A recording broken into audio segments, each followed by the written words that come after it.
Plasma membrane কোন প্রক্রিয়াতে তরল বস্তু গ্রহণ করে, অর্থাৎ তরল বস্তুকে সে কিভাবে করে গ্রহণ করতেছে। এটা হচ্ছে আমরা বলি যে পিনোসাইটোসিস প্রক্রিয়াতে। আর ফ্যাগোসাইটোসিস প্রক্রিয়াতে কোষঝিল্লি গ্রহণ করে হচ্ছে কোষঝিল্লি হচ্ছে কঠিন বস্তু গ্রহণ করে। কঠিন বস্তু যেটা কঠিনটা গ্রহণ করে হচ্ছে ফ্যাগোসাইটোসিসে, আর তরলটা গ্রহণ করে হচ্ছে পিনোসাইটোসিসে। এরপর নিচের কোন তথ্যটা প্লাজমা মেমব্রেনের জন্য বেঠিক মানে সঠিক না। খাদ্য মধ্যস্থ শক্তি নির্গত করতেছে যে এইটা।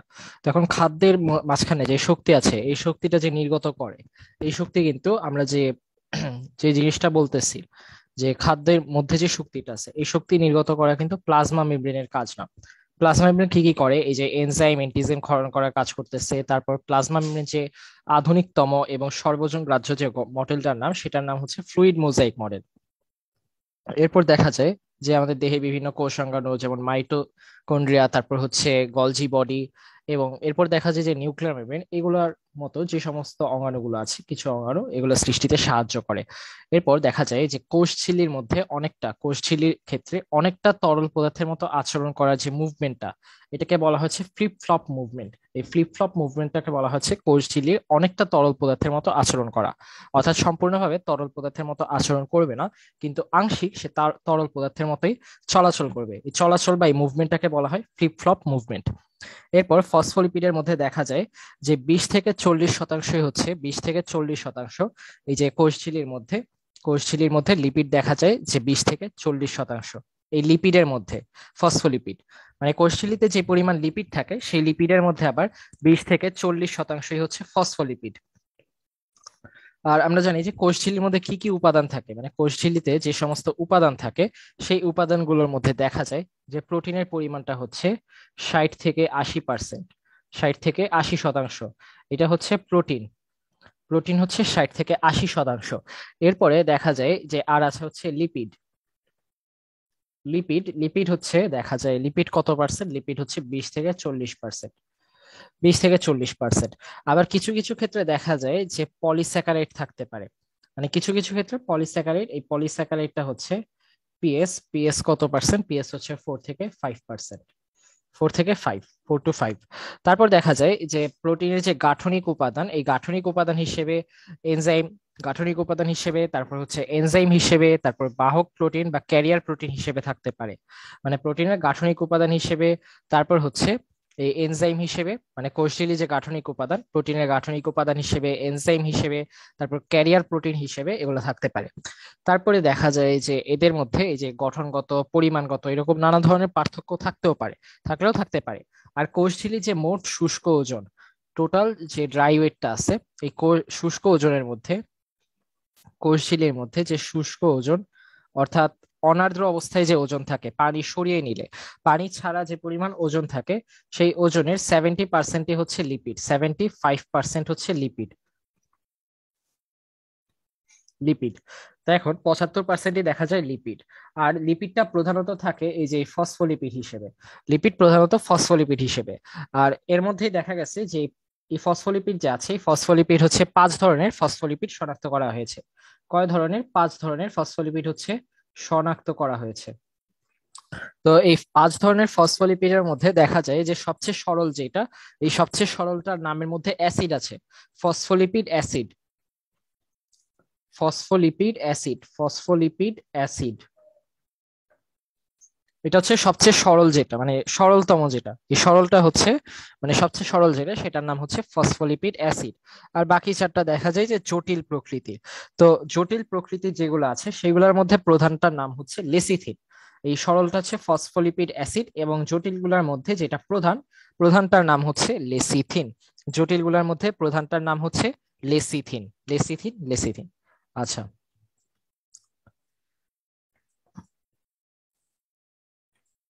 ওকে। এটার পরে কোষঝিল্লির যে সরল লিপিডের নাম কি? ফসফোটাইডিক অ্যাসিড। আচ্ছা, এই যে ফসফোটাইডিক অ্যাসিড এটা হচ্ছে সরল, যেটা সরলটার নাম। এরপর কোষঝিল্লির জটিল লিপিডের মধ্যে প্রধান কে? লেসিথিন। এটার পরে সাইটোপ্লাজমে যে নির্জীব বস্তু থাকে, এই নির্জীব বস্তুটা কি? Not ribosome, lysosome, not plastid, এগুলো না। তাই সাইটোপ্লাজমে যে নির্জীব বস্তু থাকে, এই নির্জীব বস্তুটা হচ্ছে এনজাইম। সাইটোপ্লাজমের মধ্যে যে নির্জীব বস্তু থাকে সেটা হচ্ছে এনজাইম। তো কোষস্থ যে নির্জীব বস্তুগুলো আছে এই নির্জীব বস্তুগুলোর মধ্যে তিন ধরনের বস্তু দেখা যায়, মানে কোষের ভেতরে যে নির্জীব বস্তুগুলো থাকে এদের মধ্যে তিন ধরনের নির্জীব বস্তু দেখা যায়। একটা সঞ্চিত, আরেকটা হচ্ছে নিঃসিত, এবং আরেকটা হচ্ছে বর্জ্য। তো সঞ্চিতর মধ্যে দেখা যায় যেগুলো থাকে, যেমন খাদ্য সঞ্চয় করতেছে, যে খাদ্যটা কি হিসেবে সঞ্চয় করে, কার্বোহাইড্রেট। কার্বো আসে না কেন, কার্বোহাইড্রেট, তারপরে আছে হচ্ছে প্রোটিন, এবং এরপরে আছে হচ্ছে লিপিড। এরপর নিশ্চিত পদার্থের মধ্যে দেখা যায় যে পিগমেন্ট, তারপরে এই যে এনজাইম এবং নেকটার, যেটা pigment, enzyme, nectar, pigment, enzyme, nectar, pigment, তারপর হচ্ছে এনজাইম এবং নেকটার।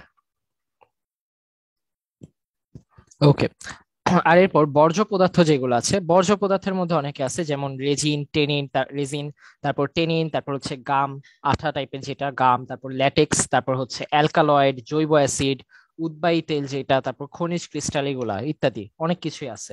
তাহলে এই সঞ্চিতার মধ্যে যে কার্বোহাইড্রেট, প্রোটিন, লিপিড, এগুলো হচ্ছে কি এই নির্জীব বস্তু যেগুলা। আর নিশ্চিত বস্তুগুলোর মধ্যে আছে এই যে পিগমেন্ট, এনজাইম, নেকটার। এটার মধ্যে এনজাইমটা অপশন আছে, তাই সঠিক উত্তরটা হবে এনজাইম। এরপর দেখা যায় নিউক্লিয়াস ছাড়া প্রোটোপ্লাজমের বাকি অংশটাকে কি বলে, সাইটোপ্লাজম। তাইলে যদি প্রোটোপ্লাজম বাদ দিয়ে আমরা নিউক্লিয়াস বাদ দিয়ে আমরা প্রোটোপ্লাজমের বাকি অংশটার কথা চিন্তা করি, ওটার নাম কি হবে, সাইটোপ্লাজম হবে। আর সাইটোপ্লাজম দেখা যায় যে আরো একটা নাম আছে, এটার আরেকটা নাম হচ্ছে সাইটোসোল। সাইটোপ্লাজমের আরেকটা নাম হচ্ছে সাইটোসোল। সাইটোপ্লাজমটা তাহলে কি, ওই যে প্রোটোপ্লাজম যেটা, এই প্রোটোপ্লাজমের মধ্যে নিউক্লিয়াস বাদ দিয়ে যে অর্ধস্বচ্ছ প্রোটোপ্লাজমের বাকি অংশটা আছে, এটাই সাইটোপ্লাজম। আর সাইটোপ্লাজমের মধ্যে দেখা যায় যে ওই বিভিন্ন ধরনের যে নির্জীব বস্তু থাকে, তারপর সজীব বস্তু থাকে, আবার বিভিন্ন ধরনের বস্তু যে প্রকৃতিটা, এগুলো সবগুলোকে মিলিয়ে চিন্তা করে তিন ভাগে ভাগ করা যায়। একটা হচ্ছে ম্যাট্রিক্স, যেটাকে মাতৃকা বলা হয়, সাইটোপ্লাজমীয় মাতৃকা। এই মাতৃকাটা আমরা আবার মাইটোকন্ড্রিয়ার মধ্যেও দেখেছিলাম, মাইটোকন্ড্রিয়াতেও ওই ম্যাট্রিক্সটা দেখা গেছে। তারপর হচ্ছে ম্যাট্রিক্সটা মানেই হচ্ছে মাতৃকা যেটা থাকে, এই মাতৃকাটা, এই সাইটোপ্লাজমীয় মাতৃকা থাকে একটা অংশ। আরেকটা অংশ হচ্ছে সজীব বা সজীব। এই সজীব অংশটা মানে হচ্ছে সাইটোপ্লাজমীয় অঙ্গাণু যেগুলো আছে। যেমন এর আগে আমরা যে অঙ্গাণুর পার্টটা দেখছিলাম যে সাইটোপ্লাজমীয় নির্জীব বস্তু, এই যে সজীব বস্তু কোনগুলো, সজীব হচ্ছে অঙ্গাণুগুলো, যেমন রাইবোজোম, তারপর লাইসোজোম, তারপর প্লাস্টিড, প্রত্যেকটাই কিন্তু অঙ্গাণু। তাই এগুলো হচ্ছে সজীব। আর যেগুলো হচ্ছে অঙ্গাণু না সেগুলো হচ্ছে কি নির্জীব।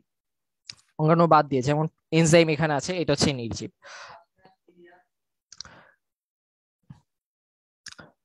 এরপর এই যে কোষ গহ্বরের, আচ্ছা হ্যাঁ, তো এখন এই সাইটোপ্লাজমের যে বাকি যে পদার্থটা আছে, ওই সজীব ছাড়া আরেকটা আছে হচ্ছে নির্জীব বা জড়বস্তু, যেগুলো একটু আগে আমরা যেগুলো দেখলাম।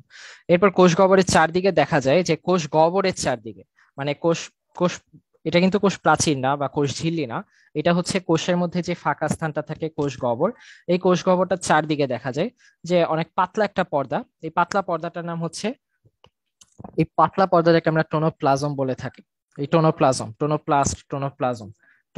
বলা হয়।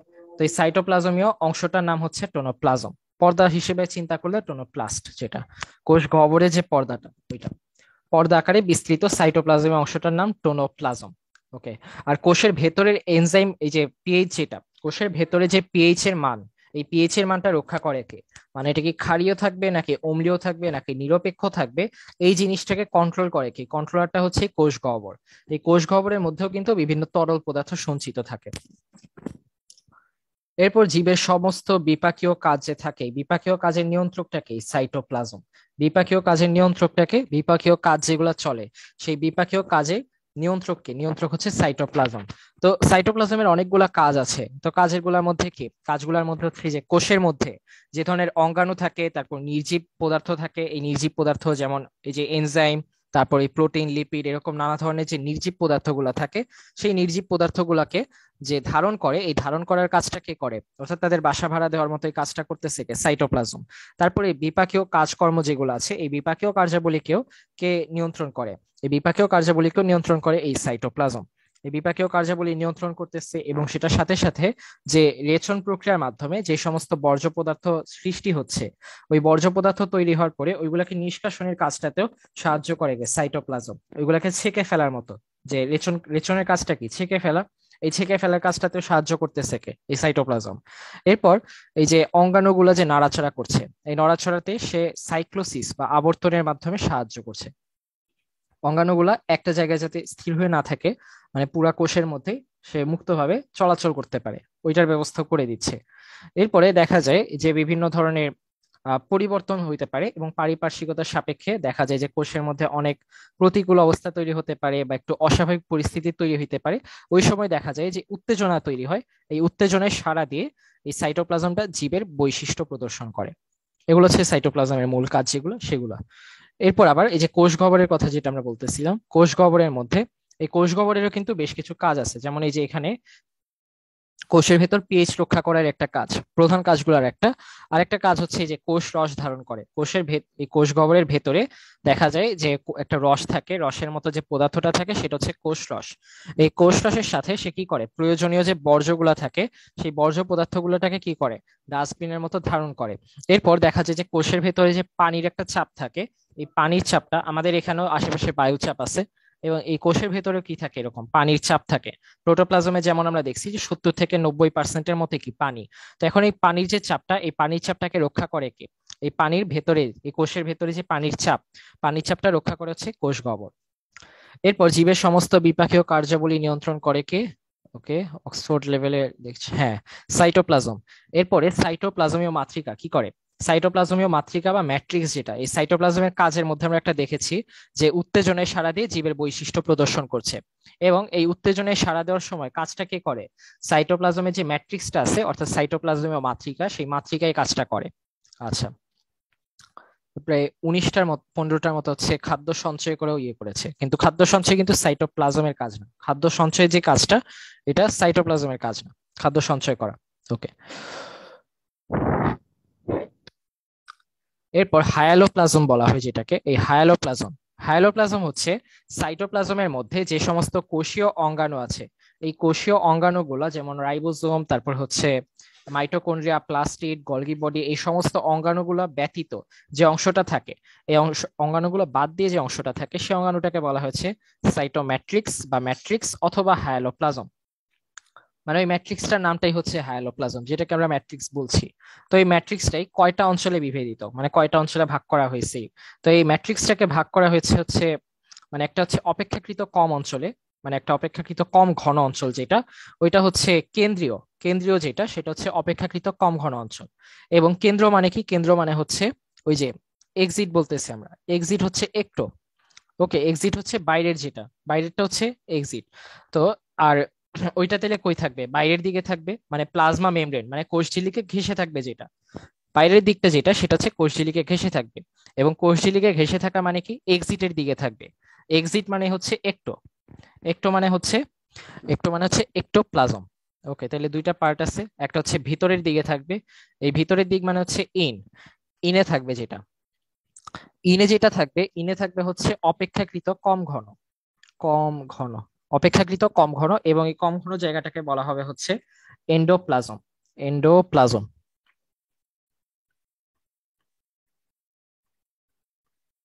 এবং বাইরের দিকে যেটা থাকে, এই যে প্রোটোপ্লাজম, এই যে যেটা আছে আমাদের, কি বলা হয় এটাকে, এটা হচ্ছে প্লাজমা মেমব্রেন, যেটা কোষঝিল্লি, এই কোষঝিল্লির সাথে যে ঘেঁষে আছে এই জায়গাটাকে, এটা হচ্ছে বেশি ঘন হবে। বেশি ঘন, প্রায় বাইরে বের হয়ে যাচ্ছে এরকম অবস্থা, এটা হচ্ছে বেশি ঘন, তুলনামূলক বেশি ঘন হবে। এবং এই বেশি ঘনটার যে নাম, সেই নামটা হচ্ছে একটোপ্লাজম। এক্সিটের দিকে, বাইরের দিকে, বাইরে মানে হচ্ছে এক্সিট, এবং এটা হচ্ছে একটোপ্লাজম। তাহলে বাইরের দিকেরটাকে বলা হবে একটোপ্লাজম, এবং বাইরের দিকে বেশি ঘন, ভেতরের দিকে কম ঘন। আচ্ছা, তাইলে অপেক্ষাকৃত অধিক ঘন যেটা, সেটা হচ্ছে একটোপ্লাজম, এবং অপেক্ষাকৃত কম ঘন যেটা, সেটা হচ্ছে এন্ডোপ্লাজম। আর এন্ডো মানে হচ্ছে ইন, ভেতরের দিকে, আর একটো মানে হচ্ছে আউট, এক্সিট। এক্সিট হচ্ছে বাইরের দিকে। ওকে, তাহলে হাইলোপ্লাজম কয়টা? দুইটা অঞ্চলে বিভক্ত।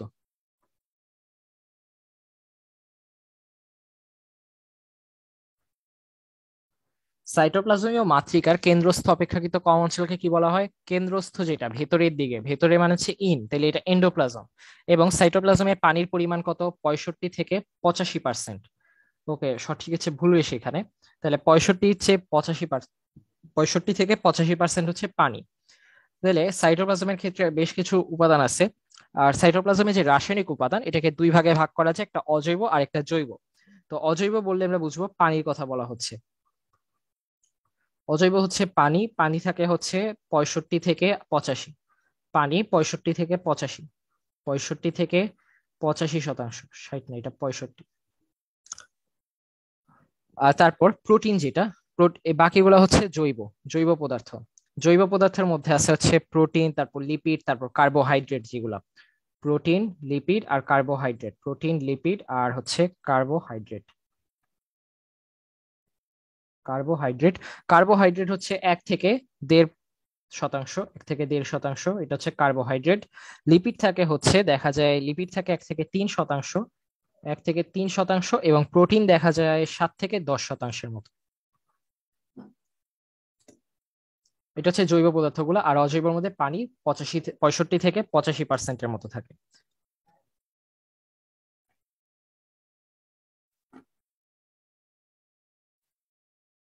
তারপর প্রাণী দেহের মধ্যে যে সাইটোপ্লাজম, সাইটোপ্লাজমে পানির পরিমাণ কত পার্সেন্ট থাকে, এখানে শুধু পার্সেন্টেজের কথা বলছে। তো ওই ক্ষেত্রে আমরা হিসাব করব হচ্ছে একদম প্রথম থেকে যে শুরু করতেছে, এই 65%। প্রাণী কোষের ক্ষেত্রে, প্রাণী কোষের ক্ষেত্রে যেটা বলতেছে, উদ্ভিদ কোষের ক্ষেত্রে যেটা, সেটা হচ্ছে 65 থেকে এই যে 85%। আর এটা হচ্ছে প্রাণী দেহে, প্রাণী দেহের সাইটোপ্লাজমের কথা চিন্তা করলে তখন এটা হবে 65% প্রাণী দেহের মধ্যে। প্রাণী দেহের সাইটোপ্লাজমে পানির পরিমাণ 65%। আর সাইটোপ্লাজমে লিপিড কতটুক থাকে, 1 থেকে 3%, আগেই দেখা হয়েছে।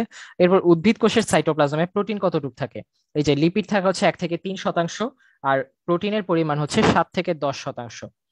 আর প্রাণী দেহের মধ্যে দেখা যায়, প্রাণী দেহের তুলনায় উদ্ভিদ কোষের সাইটোপ্লাজমে কোন পদার্থটা তুলনামূলক কম থাকে?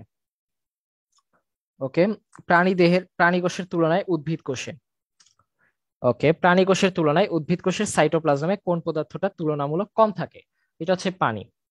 তো এখন এটা কিভাবে, মানে এই যে দেখা যায় যে উদ্ভিদ কোষের সাইটোপ্লাজমে 65%ই থাকে পানি, কিন্তু প্রাণী কোষের যে সাইটোপ্লাজম সেটাতে দেখা যায় পানির পরিমাণ 65 ভাগ। ওকে, 65 ভাগ থাকে। তো প্রাণী কোষের মধ্যে দেখা যায় এই কোষের সাইটোপ্লাজমে 75 ভাগই পানি থাকে উদ্ভিদ কোষে, কিন্তু প্রাণী দেহে হচ্ছে 65 ভাগ। তো এখানে প্রশ্নটা একটু উল্টে গেছে, প্রশ্নটা হচ্ছে প্রাণী কোষের তুলনায় উদ্ভিদ কোষ না, উদ্ভিদ কোষের তুলনায় প্রাণী কোষের মধ্যে কোন পদার্থটা তুলনামূলক কম থাকে। মানে প্রাণী কোষে উদ্ভিদ কোষের চেয়ে, উদ্ভিদ কোষে বেশি থাকে কিন্তু প্রাণী কোষে কম থাকে, এরকম পদার্থ কোনটা? ওইটা হইলে এটা পানি হবে। তারপর সাইটোপ্লাজমে যে তরল অংশ আছে, এই তরল অংশটার নাম কি? সাইটোপ্লাজমের তরল অংশটা হচ্ছে ম্যাট্রিক্স, মাতৃকা। এটা হচ্ছে মাইটোকন্ড্রিয়া ক্ষেত্রে প্রযোজ্য, মাইটোকন্ড্রিয়াতেও যে তরল অংশ আছে ওইটাকেও মাতৃকা বলা হয় বা ম্যাট্রিক্স বলা হয়।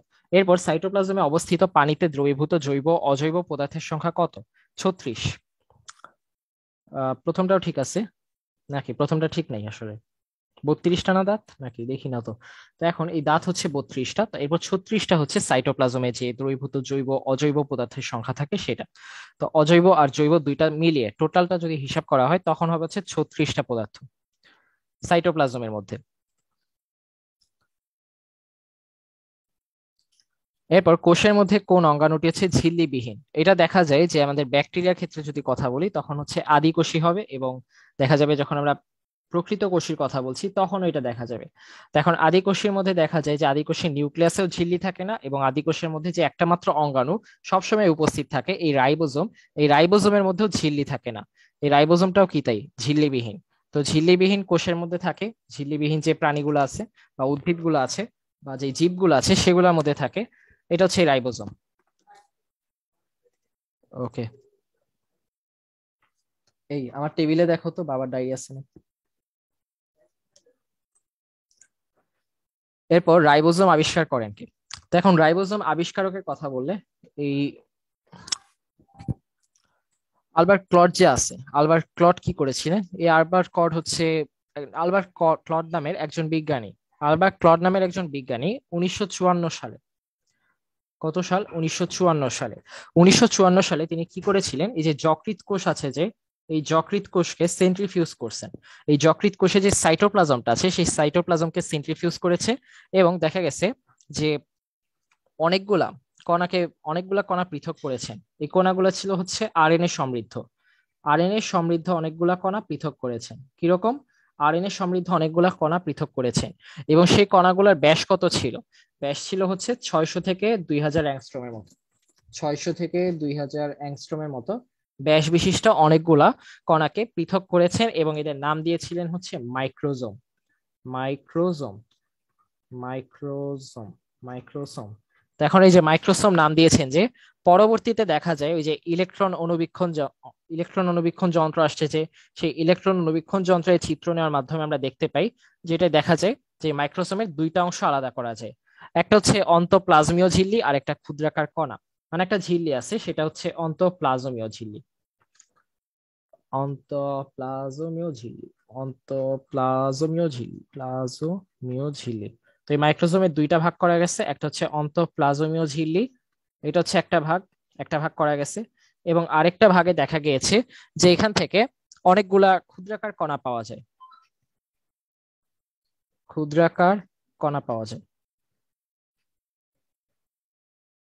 ওকে, এই ক্ষুদ্রাকার কণা পাওয়া যায় এবং এরপরে দেখা যায় যেটার নামকরণ করছিলেন হচ্ছে রবার্ট, মানে এই ক্ষুদ্রাকার কণাটার নামকরণ করছে হচ্ছে রাইবোজোম। এই কণাটাকেই পরবর্তীতে কি করা হয়? রাইবোজোম নামকরণ করা হয়, রাইবোজোম নামকরণ করা হয়, রাইবোজোম নামকরণ করা হয় এই ক্ষুদ্রাকার কণাটাকে। এবং এই নামটা করেন কে? রবার্ট। রবার্ট ভাইটার নামকরণ করেছেন। তো রবার্ট, বিজ্ঞানী রবার্ট এটার নামকরণ করেছেন। ওকে, তো এরপর আদিকোষী রাইবোজোমের ক্ষেত্রে, আচ্ছা এটা তাহলে আমরা দেখলাম। এরপরে এই রাইবোজোমের ক্ষেত্রে দেখা যায় যে যেই মানুষটা রাইবোজোম আবিষ্কার করেছেন উনি কত সালে যকৃৎ কোষের সাইটোপ্লাজমকে সেন্ট্রিফিউজ করে আরএনএ সমৃদ্ধ 600 থেকে 2000 অ্যাংস্ট্রম অর্থাৎ 60 থেকে 200 ন্যানোমিটার ব্যাসের অনেক ক্ষুদ্র কণা পৃথক করেন এবং মাইক্রোজোম নাম দেন। তো এটা করেছিলেন হচ্ছে 1954 সালে, 1954 সালের সময় করেছিলেন। তারপর দেখা যায় যে ভারী পদার্থ হিসেবে, মানে আমাদের মাইক্রোজোম হিসেবে রাইবোজোম আবিষ্কার করছে কে? মানে রাইবোজোম তো আবিষ্কার করেছেন আসলে, এভাবে বলা যাবে না, বলতে হইতো যে মাইক্রোজোম হিসেবে রাইবোজোম আবিষ্কার করেছেন কে, তখন উত্তরটা হইতো আলবার্ট ক্লড। কিন্তু আমরা যখন দেখব যে ভারী পদার্থ হিসেবে কোষের মধ্যে ভারী পদার্থ হিসেবে রাইবোজোম আবিষ্কার করেছেন কে, তখন এটা হবে হচ্ছে কোষবিজ্ঞানী জর্জ প্যালেট। রোমানিয়ান কোষবিজ্ঞানী জর্জ প্যালেট। তো এখন জর্জ প্যালেট হচ্ছে কোষের ভারী পদার্থ হিসেবে রাইবোজোম আবিষ্কার করেছিলেন। এবং এর আগে মাইক্রোজোম অর্থাৎ ওই ভারী পদার্থ, যেটা এই ভারী পদার্থ দানাদার পদার্থর সাথে একটা ঝিল্লি হিসেবে, মানে দুইটা একটা মিক্স করে দুইটা মিশিয়ে দুইটা একসাথে আবিষ্কার করেছিলেন। ওই যে অন্তঃপ্লাজমীয় ঝিল্লি এবং ক্ষুদ্রাকার কণা দুইটা মিশিয়ে যে মাইক্রোজোম ছিল, মাইক্রোজোমটা আবিষ্কার করেছিলেন হচ্ছে এই আলবার্ট ক্লড। এবং রোমানিয়ার কোষবিজ্ঞানী জর্জ প্যালেট যে আছে, জর্জ প্যালেট হচ্ছে কোষের ভারী পদার্থ হিসেবে রাইবোজোম আবিষ্কার করেছিলেন। কত সালে এটা করেছিলেন? 1955 সালে। এবং আলবার্ট ক্লড যে কাজটা করেছিলেন যকৃৎ কোষ থেকে ওই মাইক্রোজোম আলাদা করেছিলেন বা মাইক্রোজোম আবিষ্কার করেছিলেন 1954 সালে। ওকে, এরপর রাইবোজোম নামকরণ করেছিলেন হচ্ছে রবার্টস। কোন রবার্টস? Richard B Roberts. এবং এটা কত সালে করেছিলেন? উনিশশো 1958 সালে। 1958 সালে রিচার্ড বি রবার্টস এই রাইবোজোম নামকরণ করেছিলেন।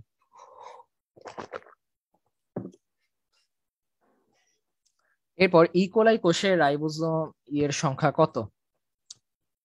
আচ্ছা, না না, প্রথমটা তো অবশ্যই হবে না। এরপরে যেটা আছে, ইকোলাই কোষে রাইবোজোমের সংখ্যা হচ্ছে 20,000। 20,000 ইকোলাই কোষ যেগুলো আছে, এসকেরিশিয়া কোলাই কোষগুলোর মধ্যে দেখা যায় যে রাইবোজোমের যে সংখ্যা থাকে, এই রাইবোজোমের সংখ্যা দেখা যায় যে 20,000-এর চেয়েও, মানে 20,000-এর মতো দেখা যায়। এবং এদের যে শুষ্ক ওজন থাকে, এই শুষ্ক ওজনের 22%ই দেখা যায় রাইবোজোম। মানে স্কেরিশিয়া কোলাই যে থাকে, স্কেরিশিয়া কোলাই যে শুষ্ক ওজন, এই শুষ্ক ওজনের প্রায় 22 ভাগই দেখা যায় কি রাইবোজোম থাকে। আর এরপরে দেখা যায় যে এই যে রাইবোজোমে যে অনেকগুলা প্রোটিন থাকে, এই রাইবোজোমে যে প্রোটিন গুলা থাকে বেশিরভাগ প্রোটিনই দেখা যায় মূলত কি হয়, এনজাইম হয়।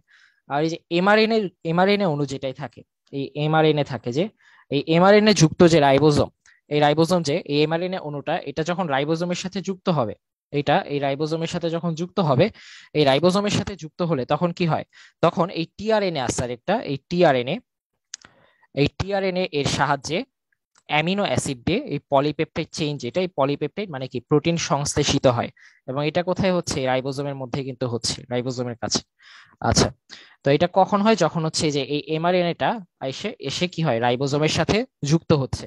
রাইবোজোমের সাথে যুক্ত হওয়ার পরে এই টিআরএনএ এর সাহায্য নিচ্ছে। এই টিআরএনএ কি করতেছে? হেল্প করতেছে। টিআরএনএ এর সাহায্য নিয়ে এই অ্যামিনো অ্যাসিড বা অ্যামাইনো অ্যাসিড দিয়ে কি করে? অ্যামিনো অ্যাসিড দিয়ে এই পলিপেপটাইড মানে প্রোটিন সংশ্লেষিত করে। কাকে দিয়ে? অ্যামিনো অ্যাসিডকে দিয়ে। টিআরএনএ হেল্প করতেছে কিভাবে? কিভাবে হেল্প করতেছে? টিআরএনএ এর সাহায্য নিয়ে সে কি করে? অ্যামিনো অ্যাসিড দিয়ে এই প্রোটিন সংশ্লেষিত করে। প্রোটিনটা সংশ্লেষিত হয় কিভাবে? অ্যামিনো অ্যাসিড দিয়ে। অ্যামিনো অ্যাসিড দিয়ে প্রোটিন সংশ্লেষিত হচ্ছে। আচ্ছা, এরপর দেখা যায় যে এস্কেরিসিয়া কোলে শুষ্ক ওজনের অমুক পার্সেন্ট রাইবোজোম মানে কি 22% রাইবোজোম। আচ্ছা, অমুক মানে তমুক হলে তমুক মানে হচ্ছে অমুক, অমুক মানে 22। রাইবোজোমের চওড়া আর উচ্চতা কত দেখা যাক। এটা হচ্ছে 22 ন্যানোমিটার থেকে হচ্ছে কত? 22 ন্যানোমিটার আর 20 ন্যানোমিটার। তো চওড়া হচ্ছে 22 ন্যানোমিটার আর উচ্চতা দেখা যায় যে 20 ন্যানোমিটারের মতো হয় রাইবোজোমের ক্ষেত্রে। চওড়াই হচ্ছে 22 ন্যানোমিটার এবং উচ্চতায় হচ্ছে 20 ন্যানোমিটার। এরপর 70s আণবিক ওজন, এটার ভর কত? এই আণবিক ওজন মানে 70s এর যে আণবিক ওজন এটা কত? 70s এর আণবিক ওজন হচ্ছে 2.7 টাইমস 10⁶ ডাল্টন, এবং 80s যেটা আছে 80s এর আণবিক ওজন হচ্ছে 40 টাইমস 10⁶ ডাল্টন। তো এই দুইটাই অপশন, এই দুইটা মাথায় রাখতে হবে যে আমাদের 2.7 যেটা কম, এই 2.7 এর মধ্যে কিন্তু একটা 7 আছে, এই 7টাই হচ্ছে 70s এর মধ্যে পড়ে। তাহলে 2.7 যেটা 2.7 প্রত্যেকটার সাথেই তো 10⁶ ডাল্টন আছেই। তাহলে 2.7 যেটা, এই 2.7টা হচ্ছে 70s এর জন্য। আর এরপর 40 যেটা আছে, 40 এই 4 দুগুণে হচ্ছে 8, তাহলে এটা কি 80s। এইটিএস আবার ইংরেজি 4 মানে হচ্ছে, এই যে বাংলা 4 মানে হচ্ছে ইংরেজি 8, এভাবে করে আমরা মাথায় রাখতে পারি। এই 40 মানেই হচ্ছে এইটিএস। তাহলে 40 টাইমস 10⁶ মানে কি 80s, আর 2.7 মানে কি 70s। আচ্ছা, তাহলে 70s এর আণবিক ওজন কি? 70s এর আণবিক ওজন হচ্ছে 2.7 টাইমস 10⁶। এরপর 80s এর আণবিক ওজন হচ্ছে 40 টাইমস 10⁶ ডাল্টন। এরপর রাইবোজোমের রাসায়নিক উপাদানের শতকরা কত ভাগ আরএনএ? রাইবোজোমের যে রাসায়নিক যে উপাদানগুলো আছে, এই রাসায়নিক উপাদানগুলোর মধ্যে দেখা যায় যে শতকরা 65% কি, শতকরা 65%ই দেখা যায় আরএনএ থাকে, বা রাইবোজোমাল আরএনএ বলা হয় যেগুলাকে। তো রাইবোজোমের উপাদানগুলোর মধ্যে দেখা যায় যে এই যে 65% তো রাইবোজোমাল আরএনএ, আর 35% হচ্ছে রাইবোজোমাল প্রোটিন থাকে। তো দুইটা থাকে, একটা হচ্ছে রাইবোজোমাল আরএনএ আর একটা হচ্ছে রাইবোজোমাল প্রোটিন। তাইলে দুইটাই কি রাইবোজোমাল। তো এখন এই রাইবোজোমাল যে আরএনএ থাকে, আরএনএ কতটুকু? আরএনএ থাকে হচ্ছে 65%। আরএনএ 65%, এবং প্রোটিন যেটা, এই প্রোটিন থাকে 35%। প্রোটিন থাকে 35%। তাহলে রাইবোজোমাল প্রোটিন 35% আর 65% থাকে রাইবোজোমাল আরএনএ। আর অনেক অল্প অল্প পরিমাণে থাকে হচ্ছে অনেক ধাতব আয়ন থাকে, তারপর ম্যাগনেসিয়াম 2+, ক্যালসিয়াম 2+, ম্যাঙ্গানিজ 2+, এরকম বিভিন্ন আয়ন থাকে।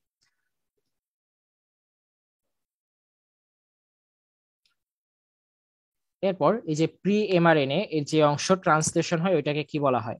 তো এখন প্রি এমআরএনএ যেটা আছে, এই প্রি এমআরএনএ এর ইউক্যারিওটিক কোষগুলোর ক্ষেত্রে দেখা যায়, ইউক্যারিওটিক কোষগুলোর ক্ষেত্রে প্রি এমআরএনএ একটা অংশ ট্রান্সলেশন হচ্ছে, ট্রান্সলেশনটাকে বলা হচ্ছে, ট্রান্সলেশন যে অংশ হয় ওই অংশটাকে বলা হয় এক্সন। এখন আরেকটা অংশ আছে, ওই আরেকটা অংশের নাম হচ্ছে ইন্ট্রন। তো এখন এই প্রি এমআরএনএ এই ইউক্যারিওটিক কোষগুলো মানে আমাদের যে কোষগুলো আছে, এই কোষগুলোর ক্ষেত্রে এই প্রি এমআরএনএ, এই ইউক্যারিওটিক কোষগুলো যে প্রি এমআরএনএ, এই প্রি এমআরএনএ কিন্তু দুইটা জিনিস নিয়ে গঠিত। প্রি এমআরএনএ দুইটা জিনিস নিয়ে গঠিত, একটা হচ্ছে এক্সন এবং আরেকটা হচ্ছে ইন্ট্রন। ইন্ট্রন, এক্সন এবং ইন্ট্রন। তো এখন এখানে এটার মধ্যে শুধুমাত্র এই যে এক্সন যে অংশটা আছে শুধুমাত্র এটারই ট্রান্সলেশন হবে, এবং শুধুমাত্র এটা ট্রান্সলেশন হওয়ার কারণ কি?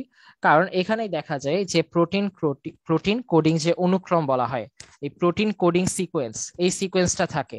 যদি এটার মধ্যে সিকোয়েন্সটা না থাকে, এই সিকোয়েন্সটা যদি না থাকে, অর্থাৎ যদি এই প্রোটিন কোডিং সিকোয়েন্স না থেকে নন প্রোটিন কোডিং সিকোয়েন্স থাকে, নন প্রোটিন কোডিং সিকোয়েন্স থাকে, তখন ওইটাকে ট্রান্সলেশন করা যাবে না, মানে ওইটা ট্রান্সলেশন হবে না। যেমন এক্সনের মধ্যে কি আছে?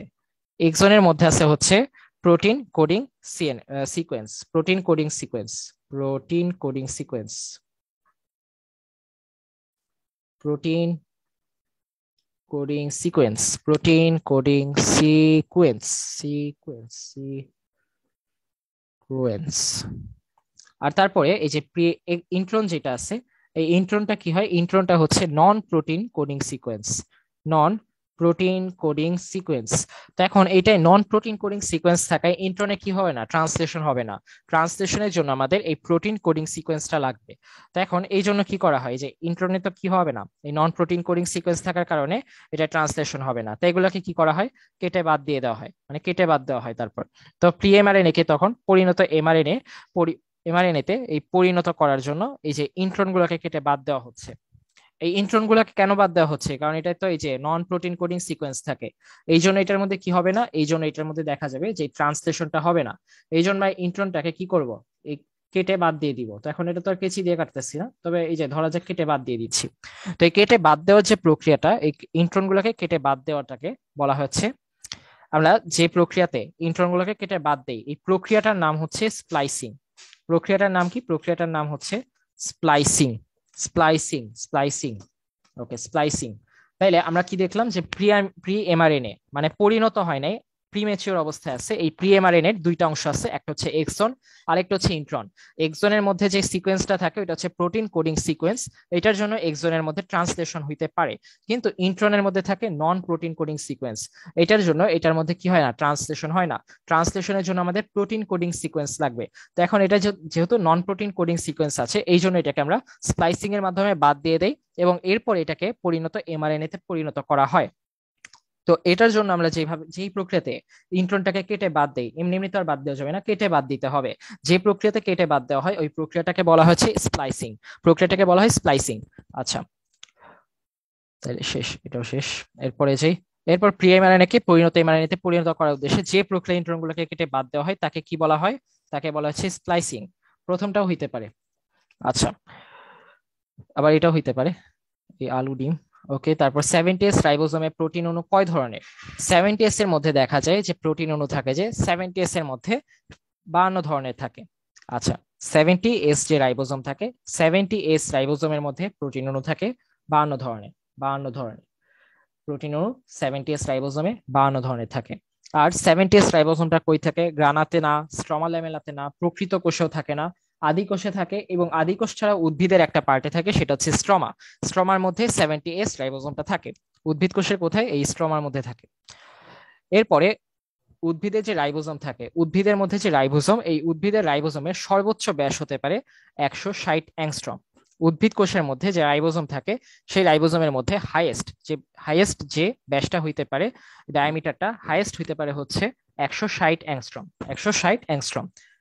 এরপরে রাসায়নিক উপাদানের মধ্যে, রাইবোজোমের ক্ষেত্রে যে রাসায়নিক উপাদানগুলো থাকে, এদের মধ্যে দেখা যায় রাইবোজোমের রাসায়নিক উপাদানের মধ্যে 50%-এ হিস্টোন আমিষ থাকে। রাইবোজোমের মধ্যে যে রাসায়নিক উপাদান থাকে, এই রাসায়নিক উপাদানের 50%-ই দেখা যায় হিস্টোন আমিষ, হিস্টোন আমিষ।